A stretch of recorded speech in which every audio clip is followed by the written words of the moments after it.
한 주간 다들 잘 지내셨죠? 네, 이제 예배를 시작하겠습니다. 혹시 지난주 말씀 기억나시나요?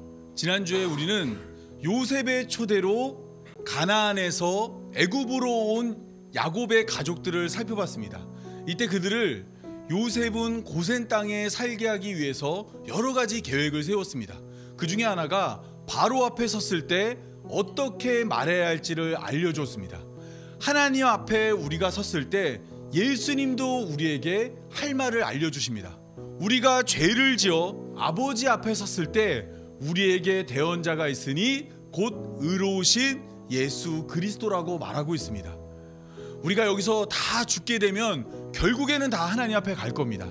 그때 내가 얘기하면서 나의 의를 드러내는 것이 아니라 예수님이 우리를 대신해서 하나님 앞에 설 것이고 예수님이 하나님께 우리의 죄값을 다 지불했다 말씀하실 것입니다.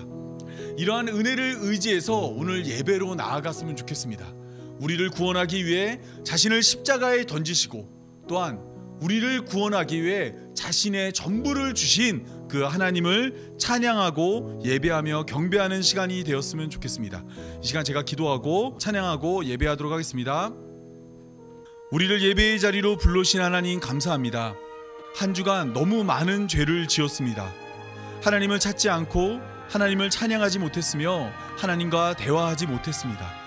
하나님을 사랑한다 말했지만 그 사랑은 진실되지 못했습니다.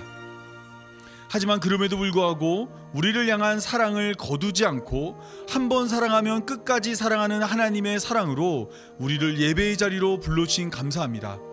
불러주신 은혜를 따라 하나님을 예배하오니 예배하는 이 시간 하늘에는 영광 땅에는 은혜 충만한 시간 되게 하여 주옵소서. 이 모든 말씀 우리 구주 예수님의 이름으로 기도합니다. 아멘.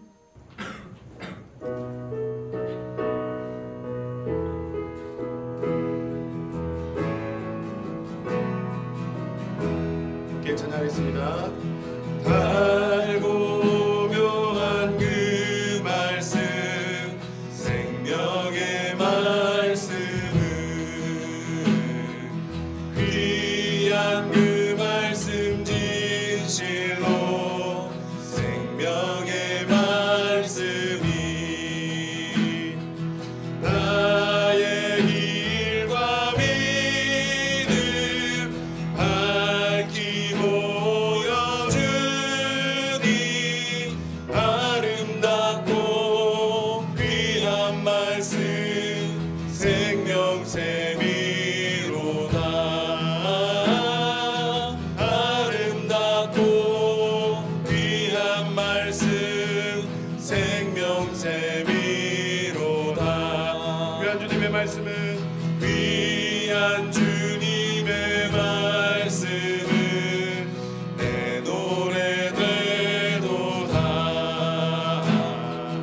모든 사람을 살리는 생명의 말씀은 값도 없이 받아 생명길을 가니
되신 예수 그리스도의 이름을 함께 찬양해 나가도록 하겠습니다.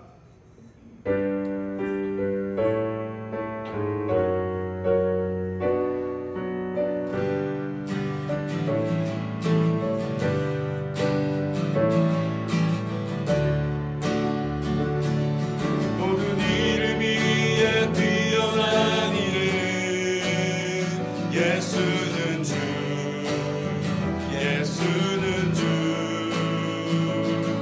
모두 무릎 꿇고 경배를 드리세 예수는 만유의 아멘. 다시 한번 고백하겠습니다. 모든 이름 위에 뛰어난 이름 예수는 주 예수는 주 모두 무릎 꿇고 경배를 드리세 예수는 만유의 주님 예수는 주 예수는 주 온 천하 만물을 얼어 그보자 영광을 올리세 예수 예수 예수는 주 모든 이름 위에 뛰어난 이름 예수는 주 예수는 주 모두 무릎 꿇고 경배를 드리세 예수는 만유의 주님 예수는 주 예수는 주온 천하 만물을 얼어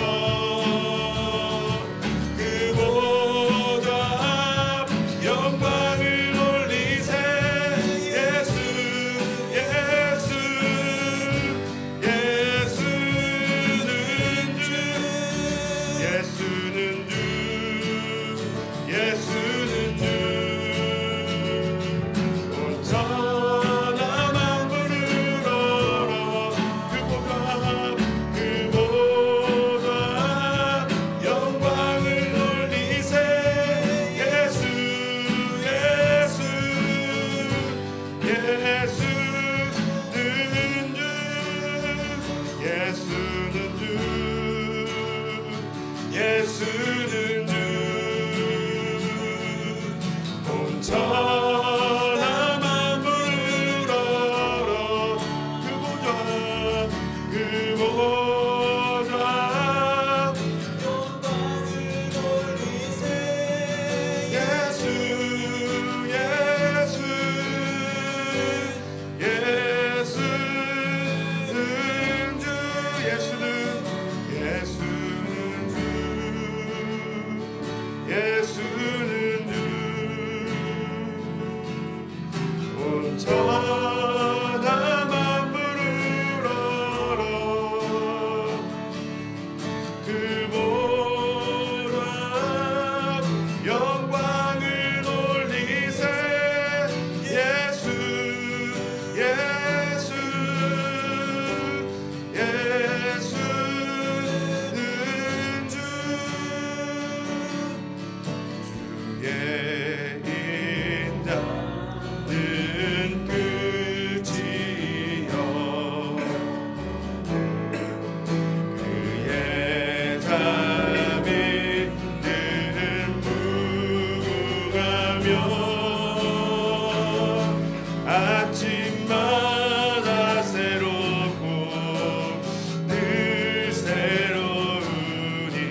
늘 새로우니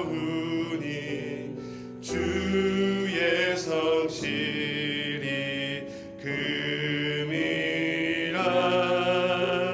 성실하신 주님.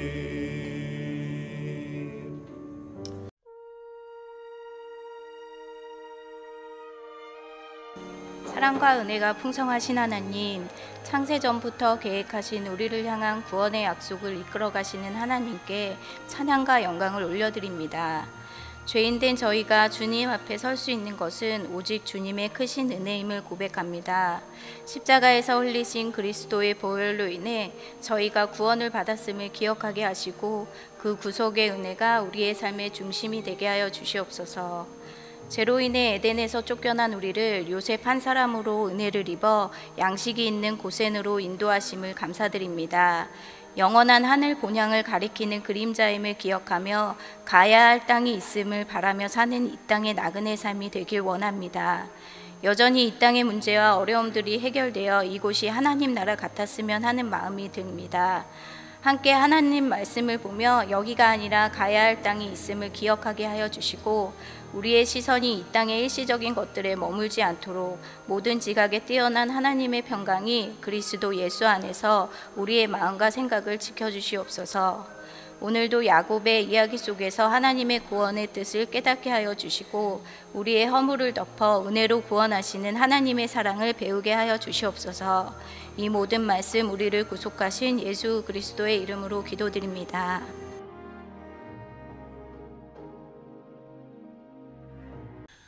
창세기 47장 7절에서 12절 말씀을 우리 한 목소리로 다 함께 읽겠습니다. 요셉이 자기 아버지 야곱을 인도하여 바로 앞에 서게 하니 야곱이 바로에게 축복하매 바로가 야곱에게 묻되 내 나이가 얼마냐? 야곱이 바로에게 아뢰되 내 나그네 길의 세월이 130년이니이다. 내 나이가 얼마 못되니 우리 조상의 나그네 길에 연조에 미치지 못하나 험악한 세월을 보내었나이다 하고 야곱이 바로에게 축복하고 그 앞에서 나오니라. 요셉이 바로의 명령대로 그의 아버지와 그의 형들에게 거주할 곳을 주되 애굽의 좋은 땅 람셋을 그들에게 주어 소유로 삼게 하고 또 그의 아버지와 그의 형들과 그의 아버지의 온 집에 그 식구를 따라 먹을 것을 주어 복량하였더라. 아멘.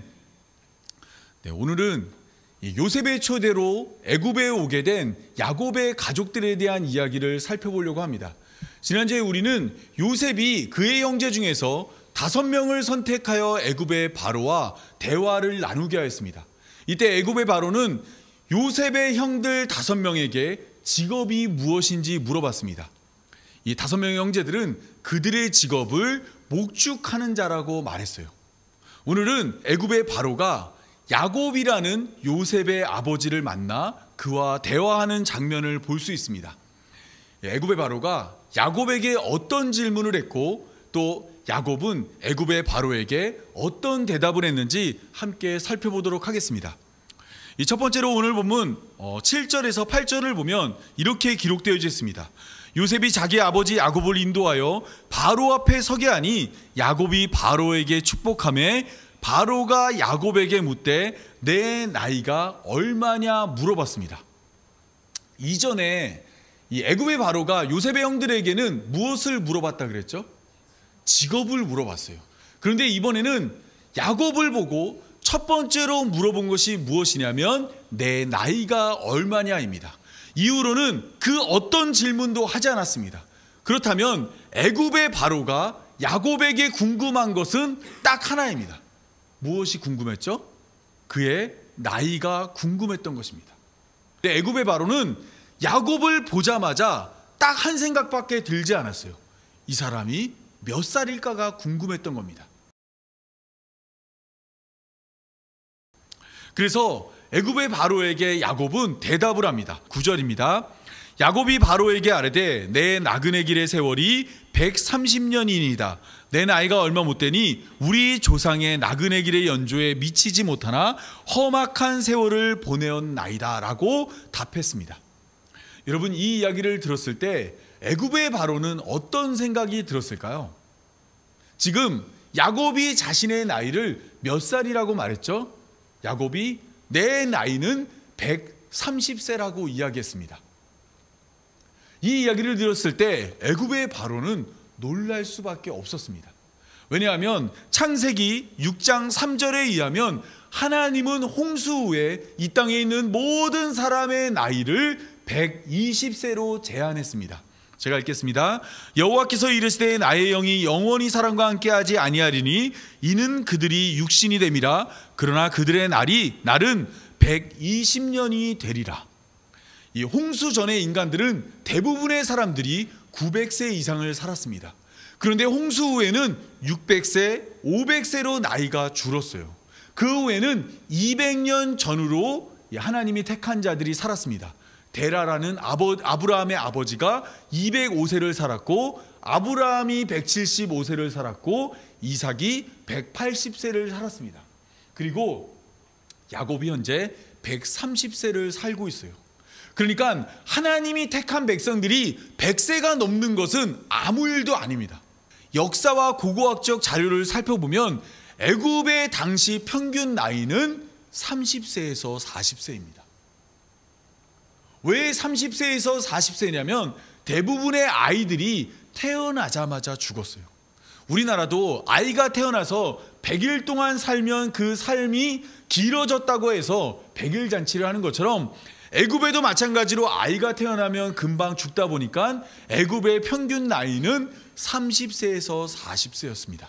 그런데 요셉이 그의 아버지라고 한 사람을 데려왔는데 이 바로의 눈에 딱 봐도 이 사람이 나이가 너무 많아 보였던 겁니다. 그래서 애굽의 바로는 야곱을 향해서 물어보는 겁니다. 내 나이가 몇 살이냐 물어봤어요. 몇 살이냐 물어봤는데 딱 이야기하는 게 몇 살이라 그래요? 나의 나이는 130세라고 이야기한 겁니다. 이때 우리가 주목해야 될 표현이 있는데 그것은 바로 야곱이 자신의 인생을 내 나그네 길의 세월이라고 이야기했다는 겁니다. 야곱은 내 나그네 길의 세월이 130세 년이라고 이야기했습니다. 자신이 이제까지 살아왔던 모든 길이 나그네 길이라고 이야기했던 거예요. 이 단어는 히브리어로 살펴보면 원래는 나그네를 지칭하는 말이 아닙니다. 원래는 거류하다라는 단어예요. 이 단어는 언제 사용되냐면 잠시 어떤 장소에 머물다가 떠날 때 사용하는 단어입니다. 한 곳에 계속해서 머물 때는 이 나그네, 거류하다라는 단어를 사용하지 않습니다. 그런데 야곱은 자신의 인생이 바로 거류하는 인생이라고 이야기했습니다. 원래 야곱은 아버지와 함께 가나안 땅에 살고 있었어요. 그런데 그곳에서 형의 장자의 명분을 가로챈 일로 삼촌 라반의 집으로 떠나게 됩니다. 삼촌 라반의 집은 바단 아람이라는 곳으로 그곳에 살고 있던 야곱은 하나님의 부름을 받아서 베델로 가야 했습니다. 그런데 야곱은 세겜에다 장막을 쳤죠. 그런데 그곳에서 디나의 일이 벌어지고 결국에는 베델에 갔다가 마지막에는 아버지가 있는 브엘세바로 갔어요. 그곳에서 오랫동안 살고 있다가 기근으로 인해 다시 애굽에 오게 된 것입니다. 이처럼 야곱의 삶을 되돌아보면 야곱은 한 곳에 정착한 인생이 아닙니다.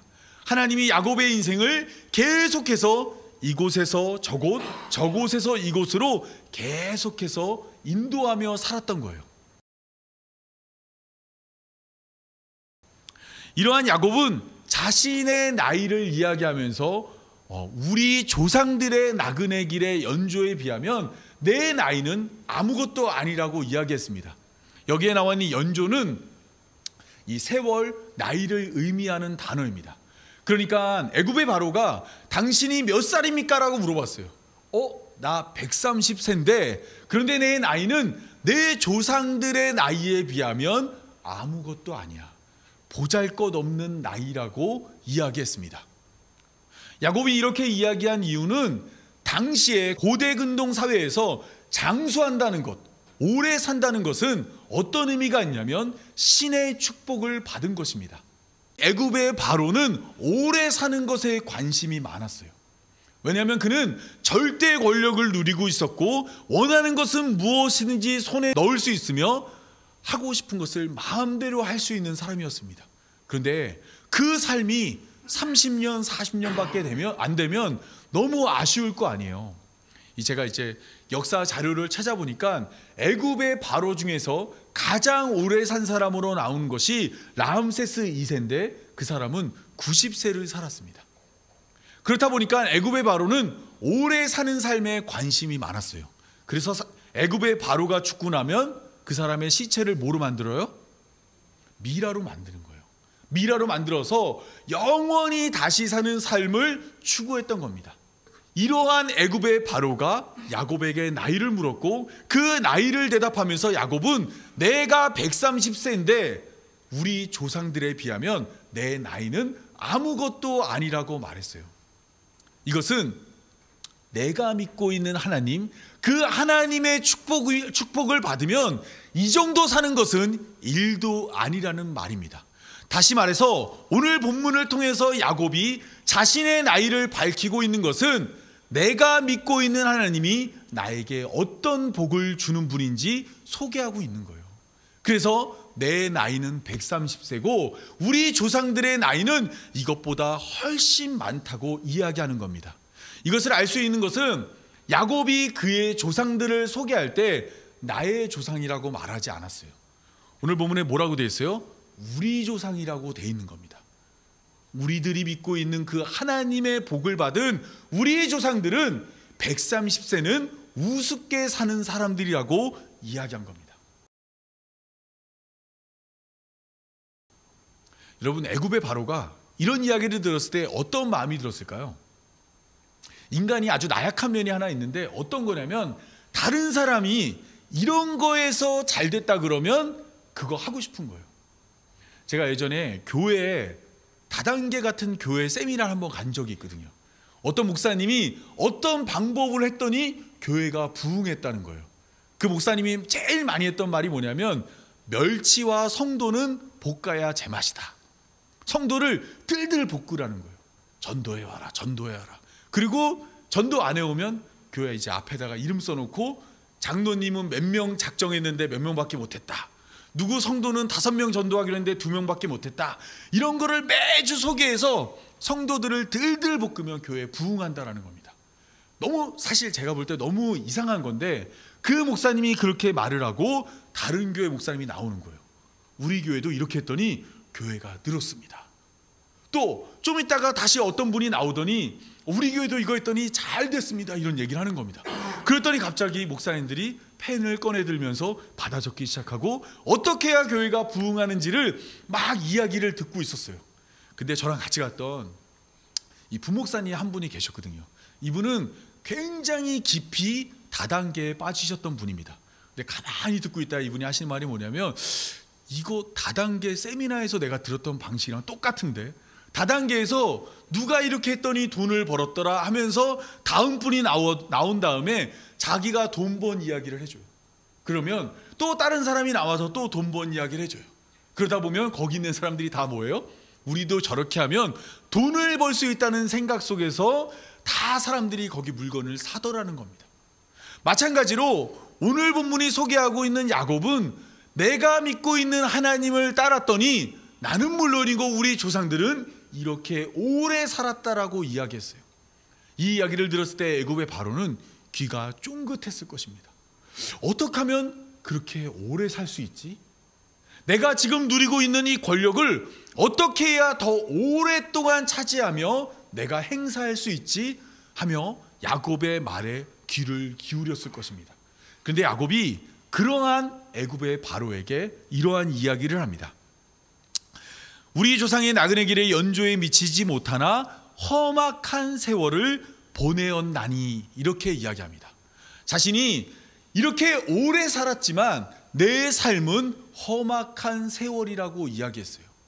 히브리어로 오늘 본문에 나와 있는 험악한 세월이란 단어를 찾아봤더니 이 단어는 사실 험악한 세월을 의미하는 단어가 아니었습니다. 이 단어는 두 개의 단어를 조합한 단어입니다. 첫 번째 단어는 적다라는 의미예요. 적다. ESV라는 영어 성경에는 few로 기록했습니다. 적다를 의미하는, 그리고 또 다른 단어는 무엇이냐면 악하다라는 겁니다. 그래서 이 ESV라는 영어 성경은 이걸 이불이라고 해서 번역을 했던 겁니다. 그러니까 지금 야곱은 우리 조상들의 나이에 미치지 못한다고 말하면서 나의 삶이 어떠했냐면 나는 적고 악한 삶을 살았다고 이야기한 거예요. 이것을 적고 악하다라고 말하니까 좀 표현이 이상하잖아요. 그래서 우리말 성경은 그것을 의역해서 삶의 질을 의미하는 험악한 세월, 힘들고 어렵고 시련과 역경 있는 인생을 살았다는 말로 번역했지만 히브리어 원문을 보면 이 본문이 말하고자 하는 바는 야곱이 나는 적고 악한 삶을 살았다고 이야기한 것입니다. 특별히 여기서 악하다라는 이 단어는 창세기를 시작하면서 나왔던 나무가 하나 있어요. 선악을 알게 하는 나무의 악을 의미하는 단어입니다. 야곱은 자신의 인생이 적고 부족하고 악한 인생, 하나님의 뜻을 따르지 않은 삶을 살았다고 이야기하고 있는 것입니다. 애굽의 바로는 야곱이 오래 살았다라는 이야기를 들었을 때 그 비결을 알고 싶었을 것입니다. 어떻게 해야 그의 신이 하나님이 그에게 복을 주어서 그를 오래 살게 했는지 알고 싶었을 것입니다. 그런데 야곱이 밝히는 그의 비결이 무엇이었냐면 나는 적고 악한 삶을 살았다는 거예요. 이 말은 야곱이 이렇게 오래 살 수 있는 복을 받을 만한 자격이 있다는 거예요, 없다는 거예요? 자격이 없다는 겁니다. 야곱은 스스로 말하기를 나는 오래 사는 하나님의 복을 받았고 우리 조상들도 그런 복을 받아서 모든 사람이 다 오래 살았지만 나는 그 복을 받을 만한 삶을 살지 않았다고 애굽의 바로 앞에서 고백을 했습니다.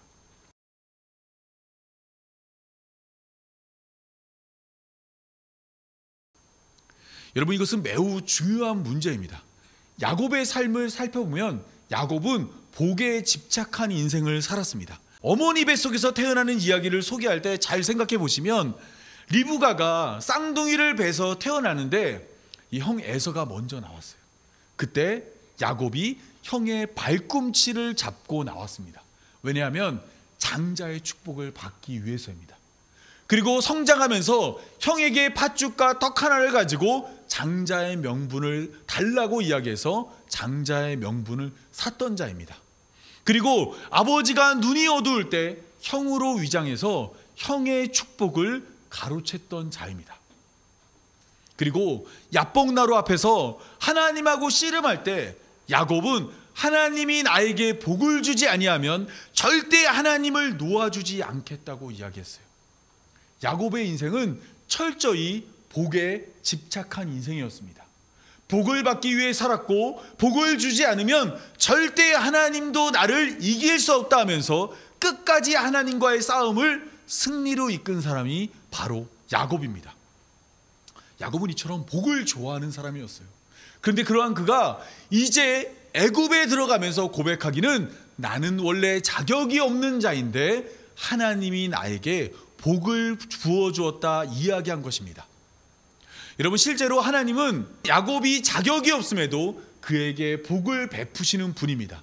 하나님이 언제 야곱을 선택했는지 여러분 혹시 알고 계세요? 언제 하나님이 야곱을 선택했을까요? 그죠? 뱃속에 있을 때 하나님이 큰 자가 어린 자를 섬긴다고 말하면서 형 에서와 야곱 중에서 동생인 야곱을 선택했습니다. 이것이 어떤 의미냐면 하나님은 누군가에게 복을 내려줄 때 그 사람의 어떤 행동을 보지 않는다라는 겁니다. 로마서 9장 10절입니다. 그뿐 아니라 또한 리브가가 우리 조상 이삭 한 사람으로 말미암아 임신하였는데 그 자식들이 아직 나지도 아니하고 무슨 선이나 악을 행하지 아니한 때에 택하심을 따라되는 하나님의 뜻이 행위로 말미암지 않고 오직 부르시는 이로 말미암아 서게 하려 하사 리브가에게 이르시되 큰 자가 어린 자를 섬기리라 하셨나니 기록된 바 내가 야곱은 사랑하고 에서는 미워하였다 하신과 같으니라. 하나님은 뱃속에 있는 쌍둥이 중에서 동생 야곱을 선택했습니다. 이것은 하나님이 누군가의 행동을 보고 그에게 복을 내려주는 게 아니에요. 오직 불러주시는 하나님의 뜻을 따라서 이 사람의 자격이 있음과 없음과 상관없이 하나님께서 값없이 은혜로 야곱에게 복을 내려준 겁니다. 야곱은 바로 이러한 사실을 애굽에 가면서 깨달았어요. 왜냐하면 야곱의 인생에서 가장 갖고 싶었는데 가질 수 없던 그 한 가지를 야곱이 애굽에 오면서 가지게 되었기 때문입니다. 야곱이 살면서 가장 원했지만 원할 수 없었던 한 가지 무엇이었을까요? 네, 바로 요셉입니다. 야곱은 요셉이 죽은 줄 알았어요. 그래서 요셉이 죽었기 때문에 요셉의 자리를 베냐민에게 대신 주고 베냐민으로 대신 만족하며 살았습니다. 요셉이 살아올 것을 기대하지 않았어요. 그런데 어느 날 기근 가운데서 요셉이 살아있다는 소식을 듣게 되었습니다. 기대하거나 예상하거나 바라거나 원하거나 요구하지도 않았는데 하나님이 야곱에게 요셉을 다시 허락한 겁니다. 그러자 요셉은 그제서야 깨닫습니다. 하나님은 나에게 어떠한 자격을 갖출 때 복을 주는 것이 아니라 내가 자격이 없음에도 나에게 가장 귀하고 값진 것 주시는 분이라는 것을 깨닫게 된 것입니다. 신약에도 이와 똑같은 이야기가 있습니다. 예수님이 두 사람에 대한 비유를 들려줘요. 한 사람은 바리새인, 한 사람은 세리입니다. 두 사람이 하나님께 기도하러 나왔습니다. 그런데 속된 말로 이런 말 하면 정말 너무 안 되지만 바리새인이 너무 재수없게 기도해요. 어떻게 기도하냐면 이렇게 기도합니다. 바리새인은 서서 따로 기도하여 섰는데 따로 섰어요. 누구랑 따로 섰을까요? 세리라는 사람. 이 사람 죄인이니까 따로 서서 기도합니다. 하나님이여 나는 다른 사람들 고색 곧 토색 불이 간음하는 자들과 같지 아니하고 옆에 있는 이 세리를 보면서 이 세리와도 같지 아니함을 감사하나이다. 나는 일에 2번 금식하고 또 소득의 11조를 드리나이다 하고 이렇게 기도했어요. 그때 옆에서 아이고 나는 이 세리와 같지 않습니다라고 말할 때 이 세리가 이 멀리 서 있어요. 멀리 서서 감히 눈을 들어 하늘을 쳐다보지도 못하고 하나님께 기도를 합니다. 가슴을 치면서 하나님이여 불쌍히 여기소서 나는 죄인이로소이다. 여러분 두 사람 중 누가 기도를 오래 했어요? 바리새인이 더 오래 했죠. 여러분 볼 때 두 사람 중에 누가 더 의로웠을 것 같으세요? 바리새인이 더 의로웠을 겁니다. 또한 옷도 바리새인이 더 잘 입었을 거고 또한 사람들에게 존경받는 것도 바리새인이었을 거고 이 반대로 세리는 많은 사람들에게 손가락질 받는 사람이었습니다. 그런데 이 두 사람의 기도 속에서 예수님은 이 두 사람의 기도를 소개한 후에 누가 더 의롭다고 이야기해요? 저 바리새인이 아니라 이 세리가 더 의롭다고 말했습니다. 하나님의 관점에는 하나님은 사람의 자격을 바라볼 때 자격 있는 자를 자격 있다 말하지 않아요. 하나님은 자격 없는 자를 자격 있다 말씀하십니다. 왜냐하면 예수님이 이 땅에 내려오실 때 누구를 찾아오셨어요? 죄인을 찾아오셨습니다. 때문에 예수님 앞에 설 수 있는 자는 의로운 사람이 아니에요. 의로운 사람은 예수님 앞에 설 자격이 없습니다. 예수님 앞에 서기 위해서는 어떠한 사람이 되어야 하냐면 내가 바로 죄인임을 알고 죄인이라는 사실을 고백할 수 있는 자만 예수님 앞에 설 수 있는 겁니다. 예수님이 찾으시는 그 자격은 바로 죄인이에요. 하나님도 마찬가지입니다. 하나님은 죄인을 구원하기 위해서 예수님을 보내주었습니다. 때문에 하나님이 찾으시고 하나님이 원하는 사람은 죄인이에요. 여러분 그런데 오늘날 많은 교회들이 죄인들을 교회로 나오게 해서 그 다음에 어떻게 할까요? 열심히 빨래하고 열심히 깨끗하게 만들어서 죄가 없는 사람으로 만들려고 합니다. 여러분 우리는 청빈해야 됩니다. 여러분 우리는 경건해야 됩니다. 우리는 하나님 앞에서 어떠한 죄도 짓지 말아야 됩니다라는 여러 가지 말을 통해서 하나님 앞에서 자격 없는 자로 우리를 만들고 있습니다. 그런데 오늘 본문이 보여주고 있는 것은 나는 적고 악하다라는 말을 통해서 야곱이 고백한 것처럼 우리는 하나님 앞에서 어떠한 자여야 해요? 바로 죄인이어야만 하는 것입니다. 하나님이 찾으시는 분은 바로 죄인이고 우리는 그것을 고백할 수 있는 자가 되어야 하는 것입니다.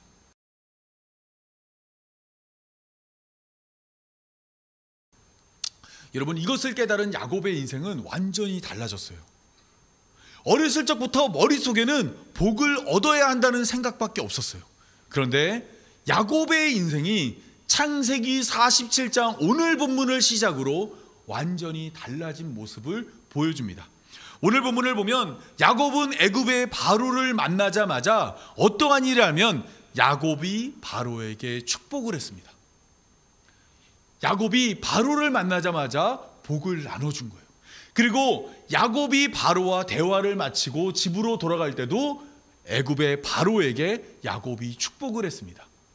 그리고 한 장을 넘겨서 창세기 48장을 보면 요셉이 아버지에게 에브라임과 므낫세라는 그 두 아들을 데려오자 그들에게도 요셉을 위하여 축복하는 겁니다. 이때 이 요셉의 아들 중에 첫째 아들이 므낫세고 둘째 아들이 에브라임이에요. 그런데 야곱이 축복을 하는데 둘째인 에브라임의 머리에 오른손을 얹었습니다. 야곱이 딱 보니까 내 첫째 아들이 아버지의 오른손의 축복을 받아야 되는데 라고 하면서 아버지에게 자신의 불편한 신경을 이야기했어요. 그러자 야곱이 뭐라고 말했냐면 창세기 48장 19절입니다. 그의 아버지가 허락하지 아니하며 이르되 나도 안다 내 아들아 나도 안다. 그도 한 족속이 되며 그도 크게 되려니와 그의 아우가 그보다 큰 자가 되고 그의 자손이 여러 민족을 이루리라 하고 그날에 그들에게 축복하여 이르되 이스라엘이 너로 말미암아 축복하기를 하나님이 내게 에브라임 같고 므낫세 같게 하시리라 하며 에브라임을 므낫세보다 앞세웠습니다. 야곱은 알게 된 사실이 하나 있는 거예요. 뭐냐면 하나님의 복은 자격 있는 자에게 먼저 주어지는 것이 아니라 자격 없는 자에게 주어지는 겁니다. 야곱의 아들이 몇 명이에요? 12명이죠. 그런데 또 한 장을 바로 넘기면 창세기 49장이 나옵니다. 거기에는 이번에는 야곱이 12아들을 축복합니다. 그런데 12아들 중에는 야곱하고 관계가 좋지 않은 아들도 있었어요. 첫째 아들 루벤은 아버지의 침상을 더럽혔습니다. 아버지의 아내와 동침하는 범죄를 저질렀어요. 그리고 둘째와 셋째인 시므온과 레위는 세겜 족속을 말살하면서 아버지와 다투었습니다. 그런데 야곱은 바로 그들도 포함해서 12아들 모두를 축복합니다. 창세기 49장 28절입니다. 이들은 이스라엘의 12지파라 이와 같이 그들의 아버지가 그들에게 말하고 그들에게 축복하였으니 곧 그들 각 사람의 분량대로 축복하였더라.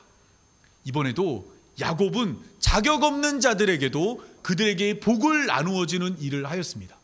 이전에는 복을 받기 위해서 인생을 걸고 하나님과 씨름에서도 결코 지지 않으려고 했던 그가 이제는 그 복을 자격 없는 자에게도 마음껏 나누어 주는 자로 바뀌게 된 것입니다. 왜냐하면 야곱이 깨달은 하나님은 어떤 분이에요? 자격이 없는 자에게도 자격을 갖추지 못했을지라도 그에게 은혜로 복을 내려주는 분이라는 것을 야곱이 깨닫게 된 것입니다. 여러분, 이 세상에는 은혜로 나에게 뭔가를 주는 곳은 없습니다. 사실은 우리 여기 직장에 다니시는 분들 있잖아요. 회사에서 아무것도 안 했는데 나한테 매달 월급을 주는 곳이 없어요. 내가 그곳에서 그 월급에 맞게 일을 할 때 나에게 월급을 줍니다. 그런데 이와 같이 세상 가운데서는 은혜가 없지만 그럼에도 불구하고 우리가 은혜를 경험하고 누릴 수 있는 곳이 있습니다. 그 첫 번째는 바로 가정이에요. 가정. 여러분의 부모님들, 저희 부모님도 마찬가지지만 내가 부모님 앞에서 그 어떠한 수고와 노력도 하지 않았지만 우리의 부모님들은 은혜로 나를 먹이고 입히고 가르쳐서 오늘 이와 같이 여기로 올 수 있도록 우리를 만들어 주었습니다. 그것이 바로 은혜예요. 여러분이 값을 지불 안 해도 무언가를 받을 수 있는 것이 바로 은혜인데, 그것을 우리는 가정에서 누리고 배울 수 있습니다. 그리고 또한 생명까지 주어가며 값없이 하나님 나라로 건져주는 그 은혜는 성경을 통해, 예수 그리스도를 통해 우리는 배울 수 있게 되는 것입니다. 세상은 절대 은혜가 없어요. 오직 하나님의 말씀에만 이 은혜가 있고, 이 은혜를 깨달은 야곱은 드디어 그 복을 나누어 주는 자가 된 것입니다. 그래서 오늘 본문을 보면 애굽의 바로를 만난 야곱은 만나자마자 바로를 축복하고 나올 때도 바로를 축복하는 것입니다.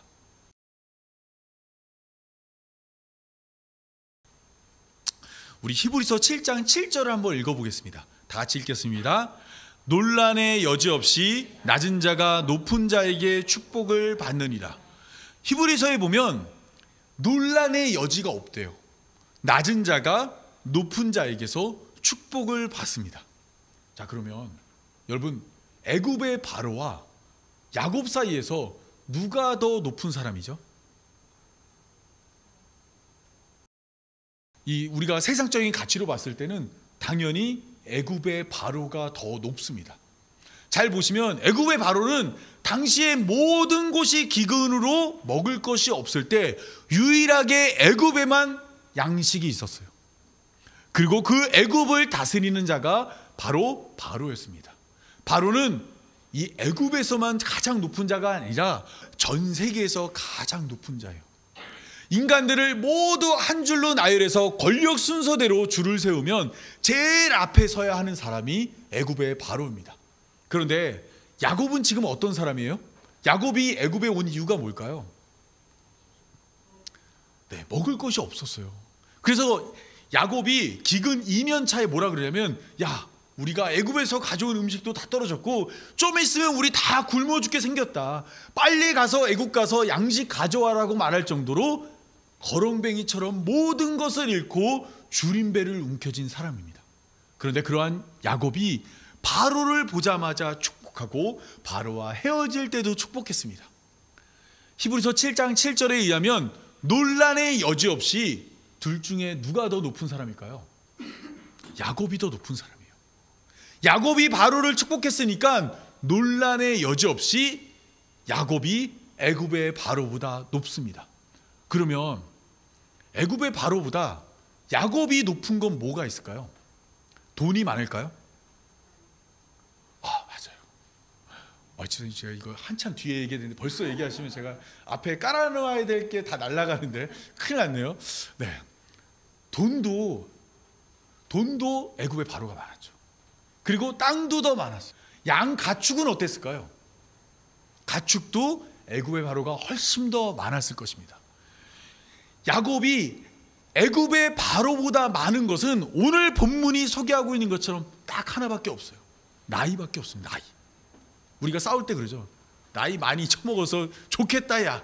근데 여기에서는, 오늘 본문에서는 나이가 많으면 좋아요. 왜 나이가 많으면 좋죠? 나이가 많다는 것은 생명을 쥐고 있는 하나님의 복을 받은 것입니다.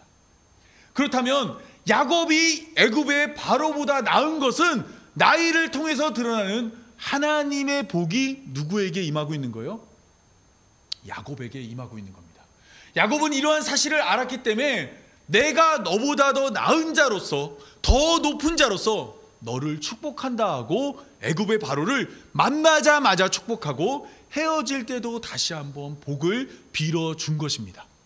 여러분, 이것이 바로 교회로 부름받은 성도가 가지고 있는 세상을 대하는 자세입니다. 우리가 이 교회 밖을 나가면 교회 밖에는 애굽의 바로처럼 우리보다 더 많은 것을 가진 자들로 가득합니다.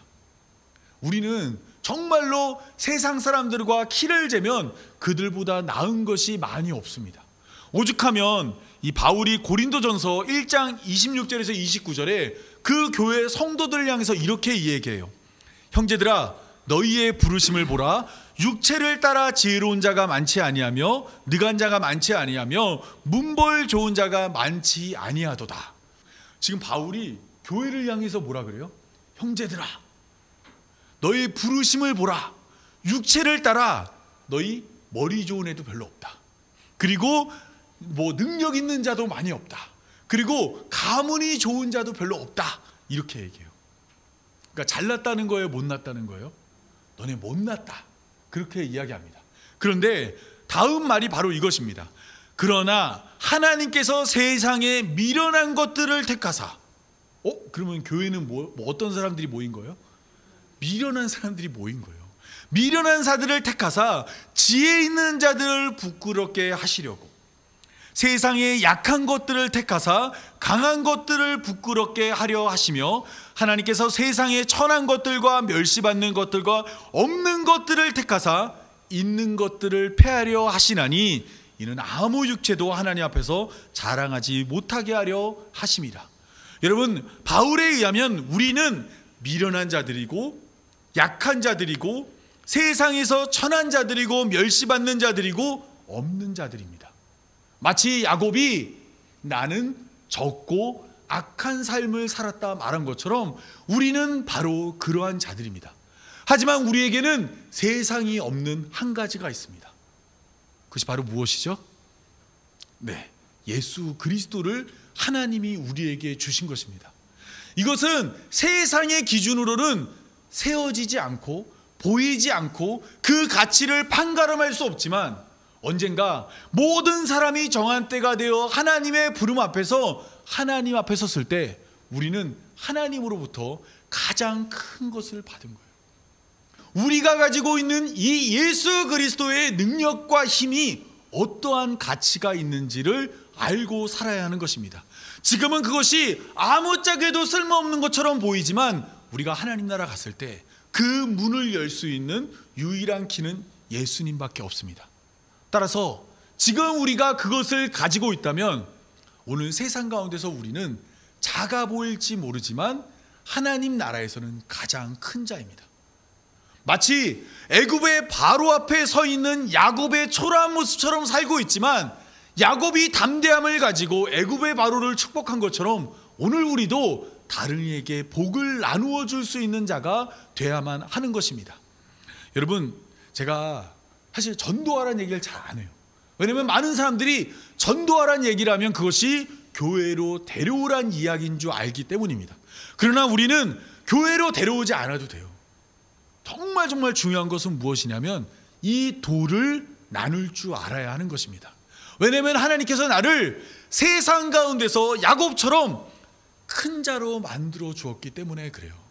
우리에게 예수 그리스도라는 복을 주어서 우리는 애굽의 바로처럼 키가 작고 약한 모습일지 모르지만 그 안에는 예수 그리스도를 품으로 그 누구보다 큰 자가 되었습니다. 여러분, 이 복을 나누어 주는 여러분들이 되었으면 좋겠습니다.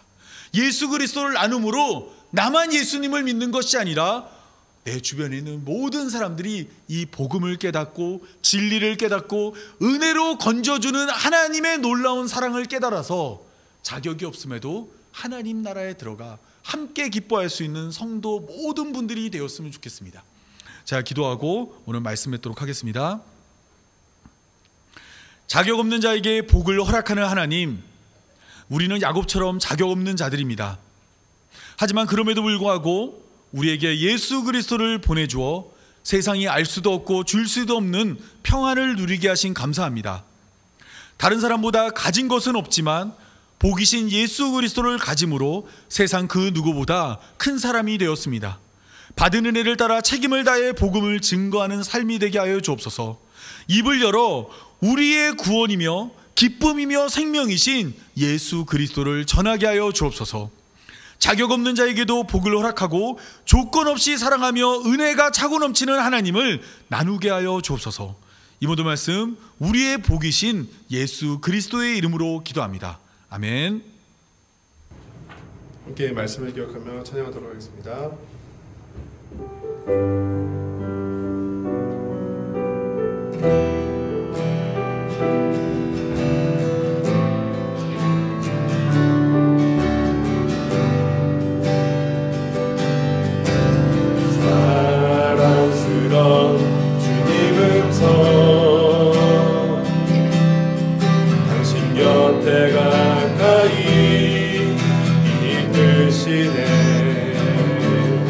주님 사랑은 나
축도로 오늘 예배를 마치겠습니다.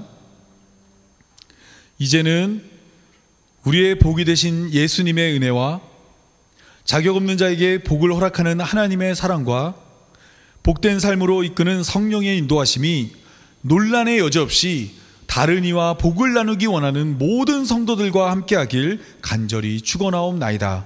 아멘.